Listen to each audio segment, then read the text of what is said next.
आज का प्रश्न है, निम्नलिखित गद्यांश की ससंदर्भ व्याख्या कीजिए। जैसा कि आप यहाँ पर देख सकते हैं, पॉइंट 1 करके एक पैराग्राफ दिया गया है जिसकी हमें हिंदी व्याख्या करनी है। और इसी पैराग्राफ के नीचे यहाँ पर देख सकते हैं प्रश्न करके 1 2 3 करके 3 प्रश्न इसी पैराग्राफ से पूछे गए हैं। जैसे कि यहाँ पर एक में पूछ रहा है गद्यांश का संदर्भ लिखिए, दूसरे में पूछ रहा है रेखांकित अंश की व्याख्या कीजिए। जैसा कि आप यहाँ पर देख रहे हैं रेखांकित अंश की व्याख्या पूछ रहा है। यहाँ पर आपको एक बात बताते चलें, यहाँ पर जैसा कि आप देख सकते हैं यहाँ पर लाइनें खींची हुई हैं, लेकिन इन लाइनों के नीचे कोई भी रेखा नहीं है। यहाँ पर हमने लाइनों के नीचे रेखाएं नहीं खींची हैं, लेकिन जब आपको क्वेश्चन पेपर मिलेगा तो उसके नीचे रेखाएं खींची रहेंगी, जिसके लिए आपको पूछ रहा है रेखांकित अंश की व्याख्या कीजिए। तो जिस लाइन के नीचे रेखा खींची रहेगी ठीक उस लाइन की आपको हिंदी व्याख्या करनी होती है। इसके बाद पॉइंट 3 में पूछ रहा है किस योग्यता के कारण सारा राष्ट्र कस्तूरबा की पूजा करता है।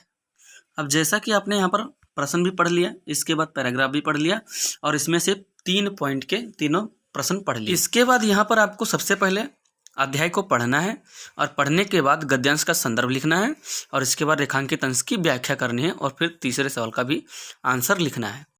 यहाँ पर जैसा कि आप देख सकते हैं पॉइंट 1 करके लिखा है, चाहे दक्षिण अफ्रीका में हो या हिंदुस्तान में, सरकार के खिलाफ लड़ाई के समय जब जब चरित्र का तेज प्रकट करने का मौका आया, कस्तूरबा हमेशा इस दिव्य कसौटी से सफलतापूर्वक पार हुई हैं।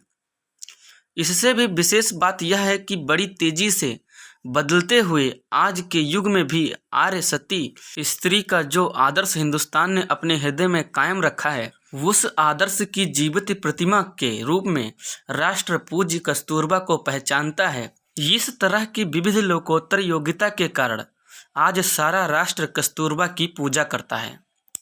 यहाँ पर इस अध्याय को पढ़ने के बाद आपको सबसे पहले हेडिंग डालनी है उत्तर में हेडिंग डालना है संदर्भ और संदर्भ यहाँ पर आपको लिख देना है। संदर्भ के बाद फिर यहाँ पर रेखांकित अंश की व्याख्या करेंगे। यहाँ पर कुछ इस तरह से उत्तर हेडिंग डालेंगे, फिर पॉइंट 1 करके संदर्भ हेडिंग डालेंगे और इसके आगे लिखेंगे प्रस्तुत गद्यांश हमारी पाठ्यपुस्तक हिंदी गद्य के निष्ठा मूर्ति कस्तूरबा नामक पाठ से अवतरित है। इसके लेखक उच्च कोटि के विचारक काका कालेलकर हैं। प्रस्तुत अवतरण में कस्तूरबा के गुणों का वर्णन किया गया है। जैसा कि आप यहाँ पर देख सकते हैं हमने संदर्भ लिख दिया और इसके बाद हमने यहाँ पर एक लाइन और ऐड कर दी। इस लाइन का जो सारांश निकलेगा वो प्रसंग के रूप में है। जैसा कि आप यहाँ पर देख सकते हैं हम प्रसंग तो यहाँ पर लिख नहीं सकते क्योंकि गद्यांश है, इसलिए हम बिना प्रसंग हेडिंग डाले यहाँ पर एक लाइन लिख देंगे, प्रस्तुत अवतरण में कस्तूरबा के गुणों का वर्णन किया गया है। जब आप ये लाइन यहाँ पर लिख देते हैं तो जब कॉपी चेक करने वाला संदर्भ हेडिंग पढ़ने के बाद इसको पढ़ता है तो वो समझ जाता है कि आपको इसके बारे में जानकारी है, व्याख्या के बारे में, तो आप वहाँ पर व्याख्या में बच सकते हैं। इसलिए ये लाइन आपको जरूर लिखना है।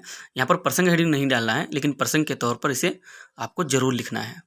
इसके बाद हम पॉइंट 2 करके रेखांकित अंश की व्याख्या हेडिंग डालेंगे। रेखांकित अंशों की व्याख्या हेडिंग डालने के बाद हम यहाँ पर लिखेंगे कस्तूरबा का वर्णन करते हुए लेखक कहता है कि चाहे भारत में हो या दक्षिण अफ्रीका में, सरकार के खिलाफ संघर्ष के अवसर पर कस्तूरबा पीछे नहीं रही और उसका सफलतापूर्वक संचालन किया। इससे भी महत्वपूर्ण बात यह है कि कस्तूरबा ने आदर्श भारतीय नारी के स्वरूप का विधिवत पालन किया है। भारत ने स्त्री का जो आदर्श अपने हृदय में धारण किया है, कस्तूरबा उसकी प्रतिमूर्ति थी। इन्हीं गुणों के कारण कस्तूरबा भारतीय समाज में समानरत हैं। अतः यहीं पर इस अध्याय की व्याख्या समाप्त होती है। इसके बाद आता है पॉइंट 3। पॉइंट 3 में हमसे क्या पूछ रहा था, चलिए एक नज़र उस पर भी डाल लेते हैं। यहाँ पर पॉइंट 3 में हमसे पूछ रहा था किस योग्यता के कारण सारा राष्ट्र कस्तूरबा की पूजा करता है। इसके लिए यहाँ पर हम पॉइंट 3 डालेंगे और पॉइंट 3 में यहाँ पर लिखेंगे कुछ इस तरह से। पॉइंट 3 डालने के बाद लिखेंगे विविध लोकोत्तर योग्यता के कारण आज सारा राष्ट्र कस्तूरबा की पूजा करता है। अतः यहीं पर इस प्रश्न के तीनों आंसर पूरे होते हैं। और अब इसके बाद आता है अध्याय नंबर 2। लेकिन अध्याय नंबर 2 जानने से पहले चैनल को सब्सक्राइब करें, लाइक करें और वीडियो को हो सकता है तो शेयर भी करें। अब यहाँ पर पॉइंट 2 में भी कुछ इस तरह का दूसरा अध्याय होगा, जिसके ठीक नीचे आपको उसमें से भी 1 2 3 करके 3 प्रश्न पूछे जाएंगे। इसके लिए सबसे पहले आपको अध्याय को पढ़ना है और फिर इसके बाद उसका संदर्भ लिखना है और उसकी व्याख्या करना है और फिर उसके बाद पॉइंट 3 करके तीसरा सवाल का आंसर भी वहाँ पर लिखना है। तो इसके लिए सबसे पहले हम पॉइंट 2 को पढ़ेंगे और इसके बाद हम यहाँ पर संदर्भ व्याख्या करेंगे। जैसा कि यहाँ पर पॉइंट 2 में दुनिया में 2 अमोघ शक्तियाँ हैं, शब्द और कृति।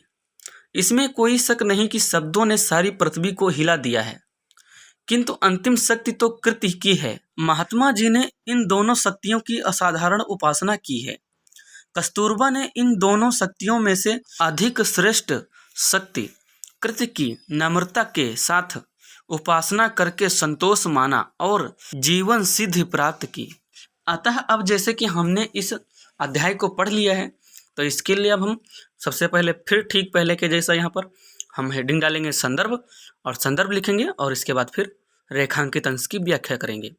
देखिए यहाँ पर संदर्भ में पाठ और लेखक का नाम तो एक से लेकर सभी लास्ट तक की अध्याय में एक ही रहेगा, लेकिन लिखने का तरीका कुछ अलग अलग हो सकता है। अतः यहाँ पर भी हम उत्तर हेडिंग डालेंगे, उत्तर के बाद पॉइंट 1 करके संदर्भ हेडिंग डालेंगे और संदर्भ में फिर से हम यहाँ पर लिखेंगे प्रस्तुत गद्यावतरण हमारी पाठ्य पुस्तक। यहाँ पर आपको गद्यावतरण ही लिखना है, यहाँ पर पद्यावतरण लिख गया था इसलिए हमने इसको काट दिया है। प्रस्तुत गद्यावतरण हमारी पाठ्य पुस्तक हिंदी गद्य में संकलित एवं काका कालेलकर द्वारा लिखित निष्ठामूर्ति कस्तूरबा नामक निबंध से लिया गया है, जो गांधी युग के जलते चिराग नामक पुस्तक से उद्धृत है। अतः अब जैसा कि आप यहाँ पर देख सकते हैं हमारा संदर्भ यहाँ पर पूरा हो गया, लेकिन इसके बाद हम एक लाइन और यहाँ पर लिखेंगे। वो लाइन ये है, लेखक कस्तूरबा के जीवन की विशेषताओं का उल्लेख करते हुए विश्व की महानतम शक्तियों में बा को कृति की उपासिका बतलाता है।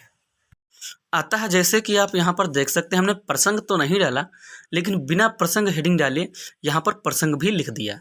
ठीक इसी तरह से आपको ये 2 लाइनें, एक लाइन आपको जरूर लिखनी है, क्योंकि कॉपी चेक करने वाले को पता चल जाए कि आपको इस व्याख्या के बारे में जानकारी है और आप वहाँ पर बच सकते हैं। यहाँ पर एक बात नोटिस करने वाली है कि जिस तरह से इन लाइनों में हमने लिखा है, जरूरी नहीं कि आप भी इसी तरह से याद रखो। वहाँ पर आप अपनी तरह से अपने शब्दों में याद रख सकते हो, लेकिन उसका सारांश और कहने का मतलब यही होना चाहिए जो इस संदर्भ में है।